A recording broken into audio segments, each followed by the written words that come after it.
and placed himself and his troops under the command of Lieutenant General J.S. Arora, GOC in C, Eastern Command, who also held command of the Bangladesh forces.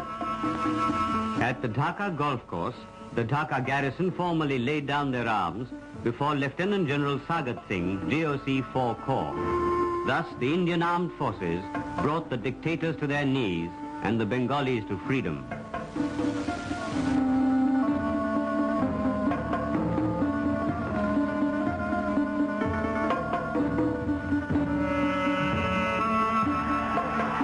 Bangladesh was now a free country. East Pakistan ceased to exist.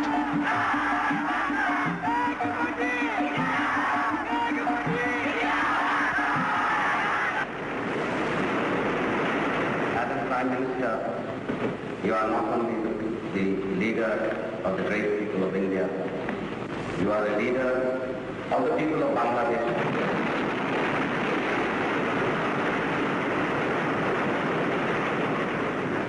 Madam Prime Minister, you are not only a leader of the subcontinent, but you are the leader of mankind.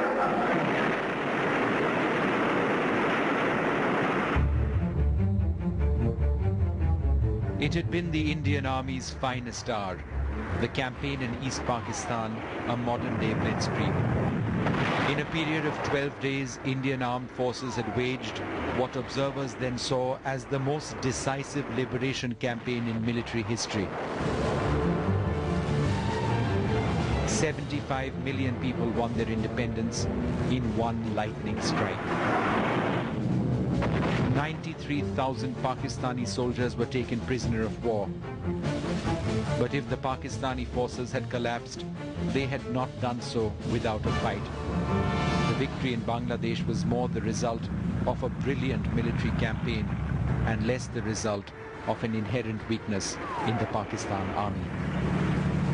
Though the Pakistanis did give in without a fight in places such as Jessore, elsewhere, in places such as Hilli, Jamalpur and Khulna, they fought like possessed men, slowing down the progress of the Indian army and inflicting heavy casualties.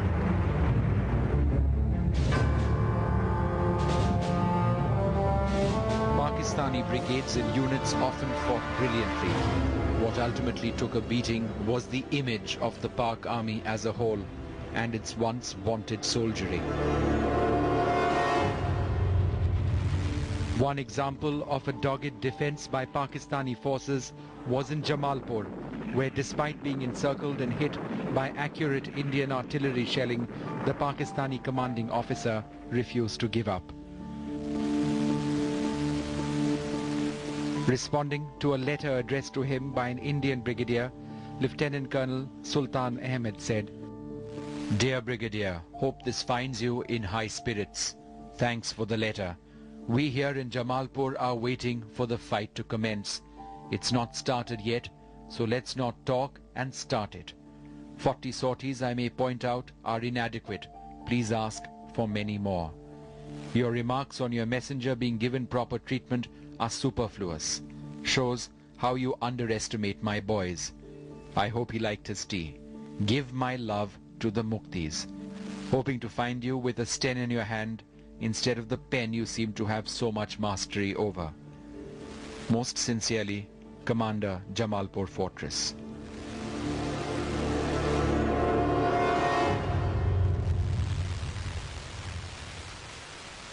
This man, then a Major General, was part of some of the most remarkable operations in the war. K.V. Krishna Rao was a future Chief of Army Staff. Back in 1971, he was ordered to capture as much enemy territory as possible in the Sylhet sector. This he was able to do through some remarkable heliborne operations.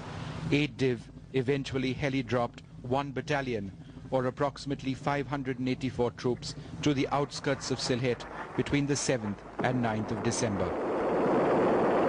Really, division fighting another division, it doesn't happen like that in war. Normally you have a 3-to-1 superiority.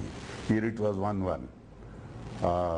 But we were quite superior in all aspects, I think, to the Pakistan army.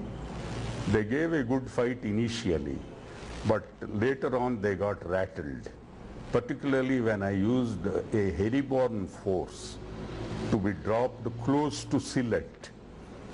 And when I dropped about a battalion strength, later the Pakistani commanders told me after surrender, oh, you dropped a whole brigade there. You know, they overestimated.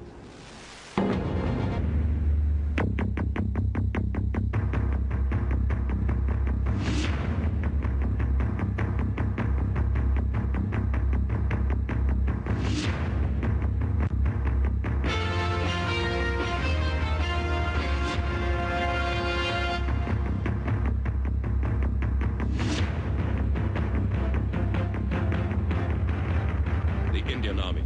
Do you have it in you?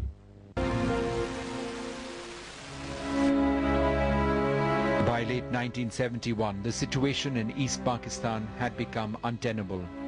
The Pakistanis had ignored the popular leader Sheikh Mujibur Rahman's overwhelming victory in the Pakistani National Assembly elections a year earlier, the acceptance of which would mean an end to the military junta's veto, the end of military rule. This was a severe setback to communal and religious parties on whom the Pakistani military government had depended. On the 1st of March, Yahya Khan, the Pakistani dictator, indefinitely postponed the National Assembly, what many in East Pakistan recognized as a supreme act of treachery.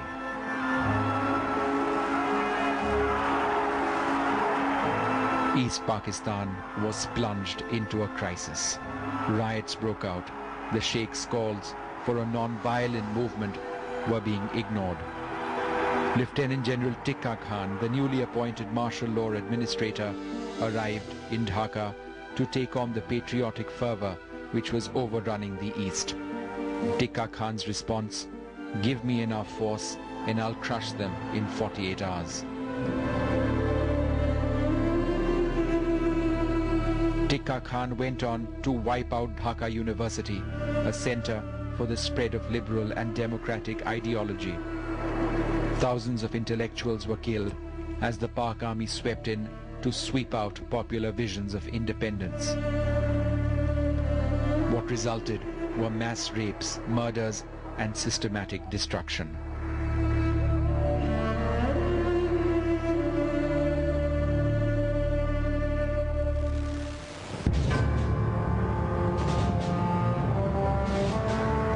It also meant the birth of the Mukti Bahini, the Bangladesh Liberation Force, an indigenous force involved in the fight for the liberation of East Pakistan. The Mukti Bahini built up their strength in sanctuaries near the border, away from the eyes and influence of the Pak army.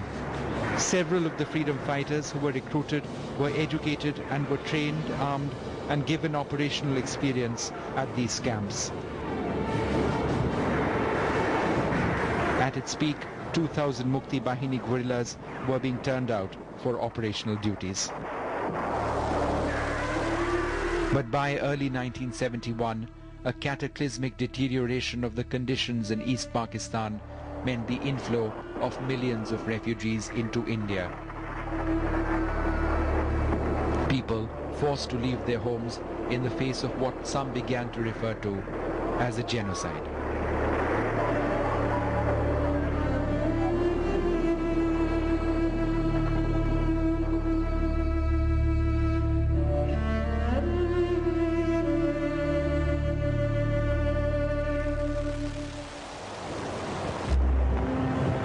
The seeds of the 1971 Indo-Pak War had been laid. It was now just a matter of time. The armed forces, already in the midst of a substantial rearmament and expansion program following the 1962 and 1965 wars, were told to get ready. By October 1971, the first skirmishes began, with Pakistani soldiers attacking Mukti Bahini posts in Kamalpur along the border.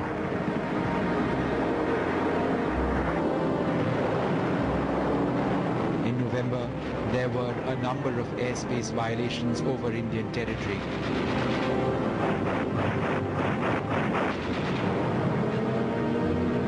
And on the 21st of November, Pakistani forces supported by tanks launched an offensive against Boira on the border with West Bengal. 4 Pakistani tanks were destroyed and 9 captured. The Pakistanis suffered heavy casualties. The Indian Army counterattacked as the Prime Minister Indira Gandhi flew to a host of Western nations in a final effort to negotiate a settlement.